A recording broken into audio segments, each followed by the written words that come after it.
heard from more than 900 witnesses here in the Guildhall and in London. The first inquiry took less than 12 weeks.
There's some kind of big hill bits which, if you don't think keep doing it, you need to fall over, which I just did.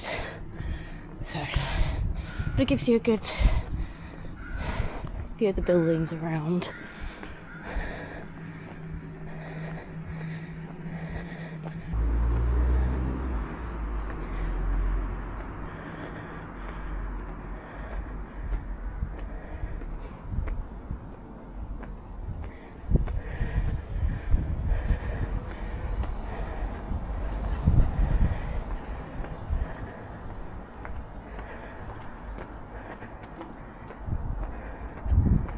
Okay, Butcher's Gate.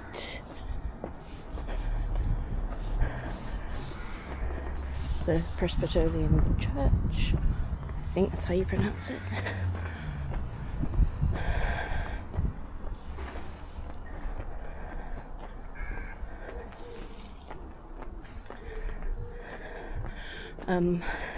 In Derry, you know that if there's particular we're quite sure of flashpoints, or if they still have fencing on fencing. But this is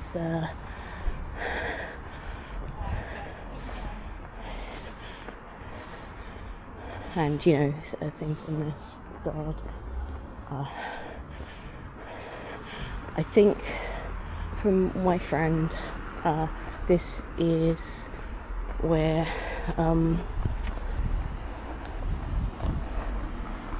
this is where the apprentice boys do them as the Memorial Hall.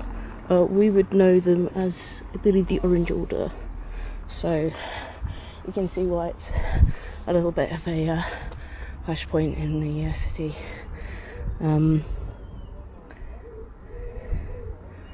So, but yeah, that's their Memorial Hall.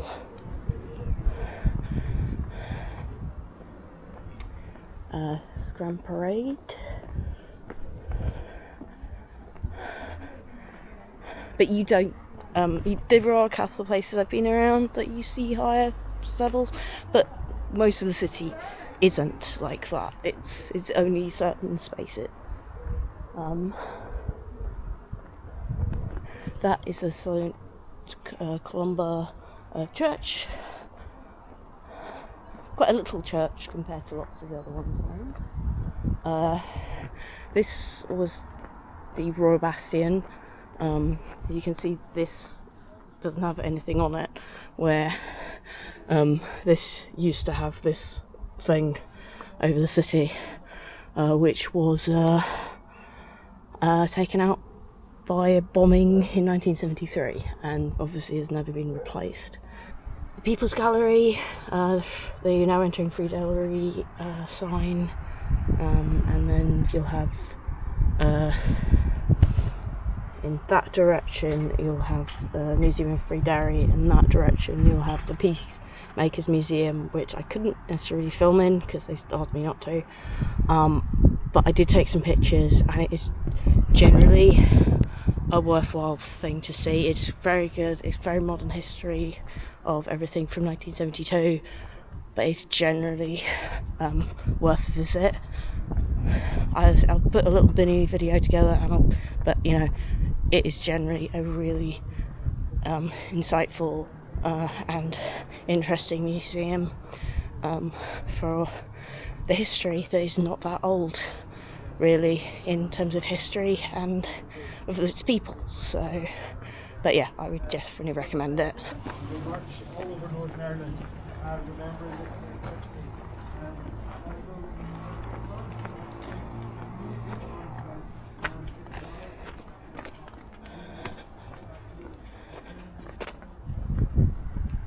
But yeah, so you get a very interesting view out of the city outside. As originally it was Protestants that were in the walls, and Catholics that were in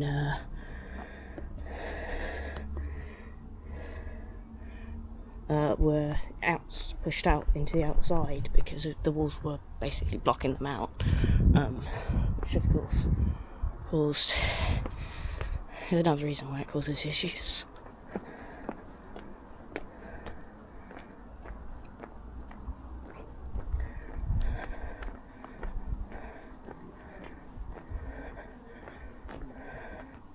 But yeah, there is a lot of things and interesting things about the wall and things around it. It's all very factual. There is nothing particularly stating one position or another.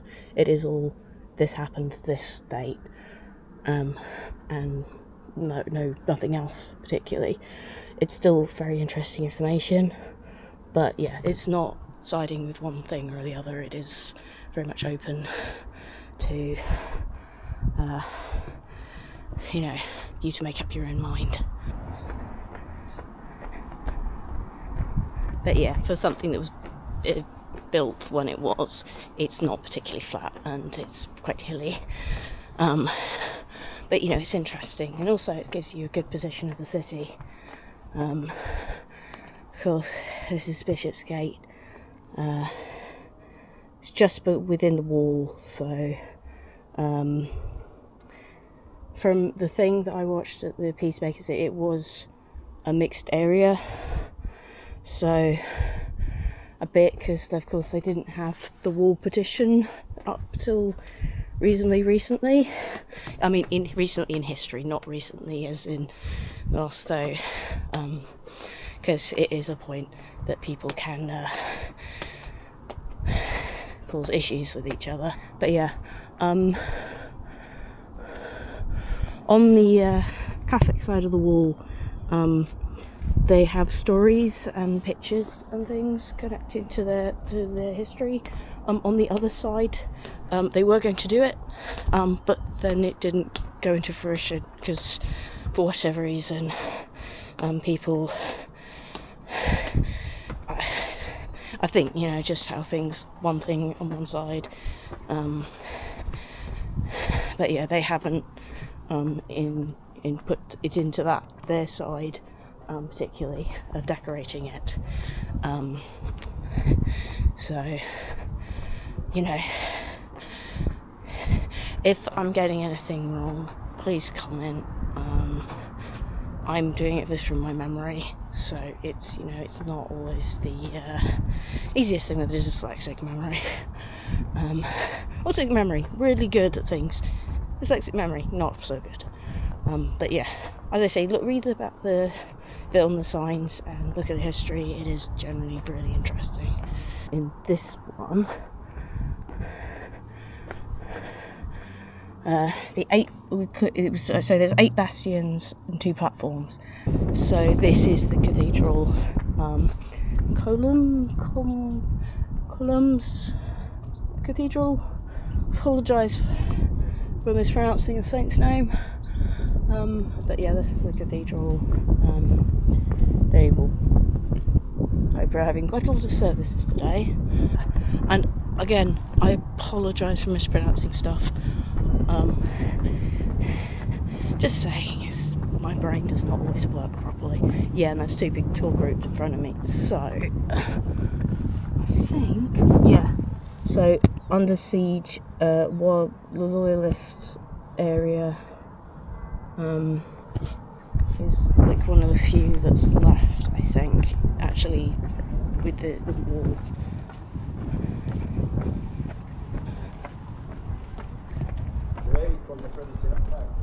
That all came to a head in the early part of the 20th century.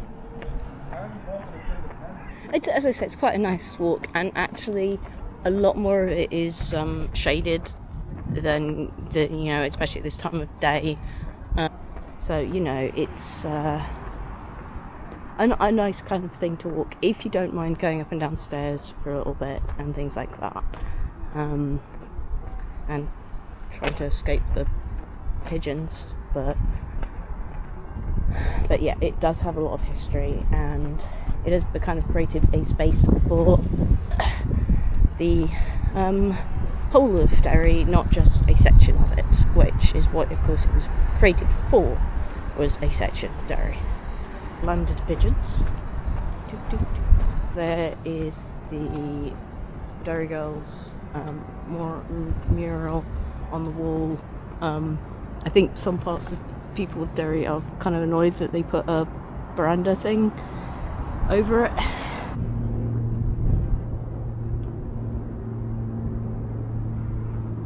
But yeah, as I say, give the walk around the walls a go. It's interesting, and you know, it's, as I say, it's reasonably shaded. It's not like one of those places that, you know, you have to walk through and it's got a huge amount of bright light on you. You are generally quite shaded, especially when you're doing it at like 10:30 in the morning. So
Very busy perch.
Nice about Derry is there is actually quite a lot of buildings, which actually means there's a reasonable amount of shade when you're walking around quite a lot of the city centre, which, you know, is reasonably nice, and, you know, it doesn't always happen in lots of places.